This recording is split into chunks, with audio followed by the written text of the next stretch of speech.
En más de una ocasión hemos querido aprender a hacer algo que Alba Cardalda nos enseña a hacer en su libro, Cómo mandar a la mierda de forma educada. Se ha convertido en uno de los títulos más buscados de esta feria, Alba, y normal, porque es que es un título provocativo, sí, pero a ver, es que esto es una necesidad vital. Sí, yo creo que de hecho es por eso está teniendo tan buena acogida. Creo que teníamos muchas ganas todos de mandar a la mierda. Y de forma educada, además. Alba es psicóloga clínica especializada en neuropsicología y terapia breve. A ver, cuéntanos brevemente cómo defines un concepto muy importante que está aquí en este libro, la asertividad. Pues podríamos decir que es la capacidad para expresar lo que pensamos o lo que sentimos, siendo honestos con nosotros mismos, pero también teniendo en cuenta las emociones de la otra persona. Pero a ver, Alba, es que esto de la asertividad está muy bien definido, sabemos lo que es, pero nos cuesta muchísimo ponerlo en práctica.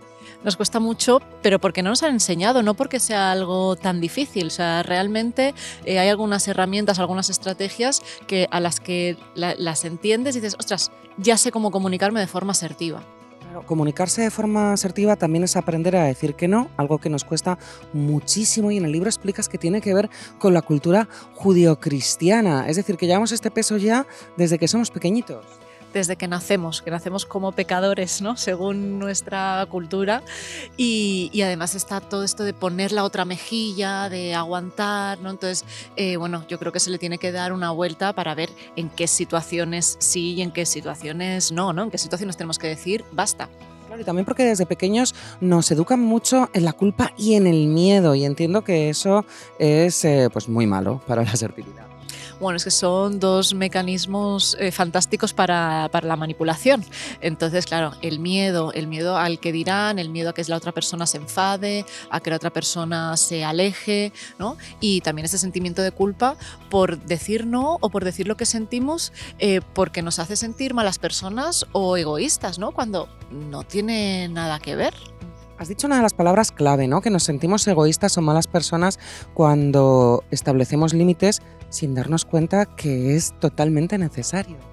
Es que es una manera de poner sobre la mesa, es decir, de una forma transparente, qué es lo que necesito yo, qué es lo que necesita la otra persona y de esta manera no tener que andar adivinando, ¿no? Que muchas veces esto nos lleva a malos entendidos o incluso nos hace hacer daño a la otra persona sin querer porque no sabíamos que esto era algo que a esa persona le molestaba y viceversa. Seguro que muchas personas de las que nos estén viendo estarán pensando en cómo poner límites en las relaciones. ¿En qué momento tenemos que decir, bueno, esta señal ya nos indica que hay que poner un freno, un límite o incluso alejarnos? En el momento en que uno empieza a sentir que hay algo que le genera malestar, a partir de ahí uno se puede hacer la reflexión, ¿no? De por qué esto me genera malestar. Es verdad que hay cosas que vienen con nuestra mochila y son cositas que tenemos que resolver nosotros, pero cuando ya empieza esa sensación de no estar a gusto, al preguntárnoslo podemos empezar a ver si es que realmente la otra persona está traspasando límites que nosotros necesitamos marcar. En esto de poner límites en las relaciones, ¿dónde es más difícil? ¿En las relaciones familiares, en las relaciones de amistad, en las relaciones amorosas, en las relaciones en el trabajo? Uno de los sitios más difíciles es el ámbito laboral, porque es un lugar donde hay relaciones de jerarquía, ¿no? Hay relaciones de poder y ahí cambia un poco la dinámica a la hora de establecer límites, pero se hace un poquito más difícil, pero no imposible, ¿no? Hay que también saber entender algunos conceptos que explico en el libro, como el mapa mental, por ejemplo, que es muy útil en el ámbito laboral, y luego también en el ámbito personal. Yo creo que la familia es también un ámbito donde nos cuesta muchísimo.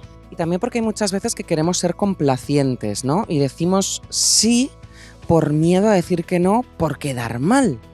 Exacto, pero cada vez que decimos un sí, sin querer nos estamos diciendo un no a nosotros, ¿no? Un no a lo que nosotros necesitamos o a lo que nosotros pensamos o algo que no va acorde con nuestros valores. Entonces, al final es preguntarnos a quién y a qué le decimos ese no, porque el no siempre lo estamos diciendo de alguna u otra manera.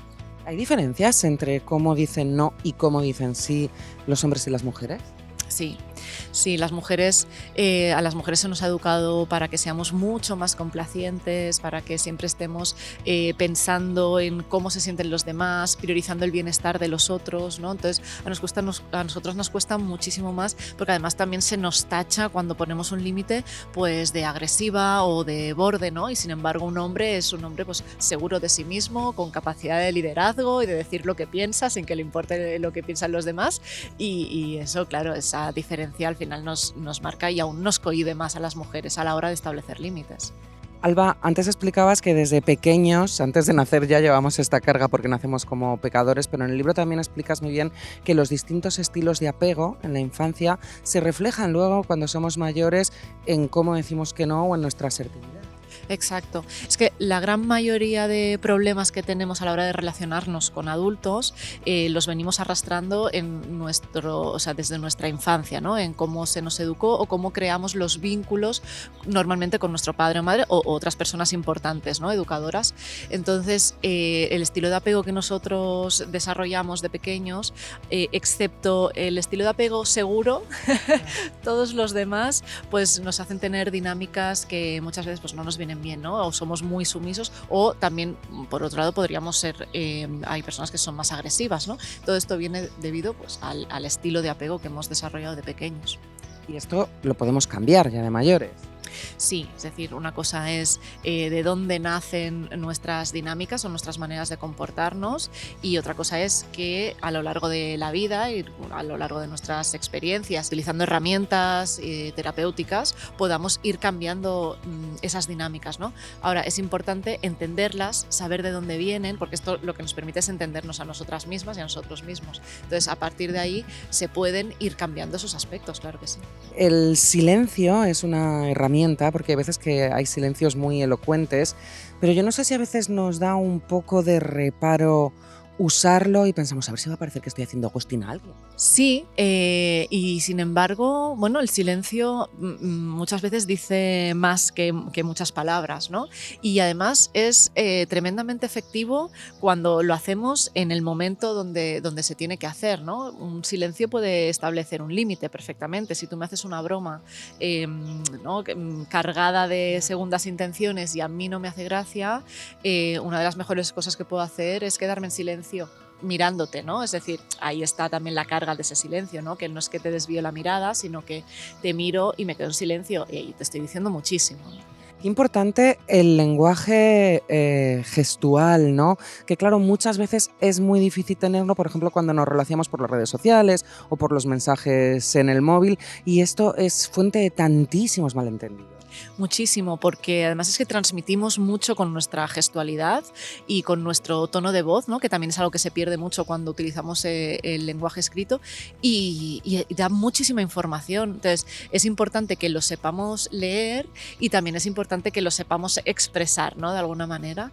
Entonces, yo siempre recomiendo cuando hay que tener una conversación importante, hacerla siempre cara a cara. Alba Cardalda, además de ser psicóloga y tener esta práctica diaria, hace algo que es absolutamente increíble y es que consigues transmitir todo este conocimiento a través de las redes sociales. Esto es muy complicado porque, claro, tienes, digamos, público y seguidores de todo tipo. Sí, es difícil, ¿no? Porque a veces hablar de temas que son muy complejos y que tienen muchísimas aristas y comprimirlos en vídeos de 30 segundos o de un minuto es complicado. Pero yo creo que ahí está un poco el arte de la comunicación, ¿no? El saber utilizar palabras y lanzar mensajes muy concisos para poner por lo menos la semilla del interés en la gente que lo lee y entonces o que lo ve y a partir de ahí que esa persona pues pueda indagar un poco más, ¿no? Estaba diciendo que este libro, Cómo mandar a la mierda de forma educada, es uno de los más buscados de la Feria del Libro, pero es que es uno de los más vendidos prácticamente desde que salió. ¿Cómo es ese contacto con los lectores? Porque tus lectores son más que lectores, te contarán cosas conmovedoras y que te llegarán mucho. Sí, me cuentan muchas cosas personales, problemas que han tenido en sus relaciones y, hombre, para mí el mejor premio es que alguien venga y me diga tu libro me ha ayudado a mejorar la relación con mi madre, con mi hija o a poner límites con personas que me estaban tratando mal y ahora me siento pues liberada, tranquila, con mucha paz mental. Para mí ese es el mejor premio que yo puedo tener.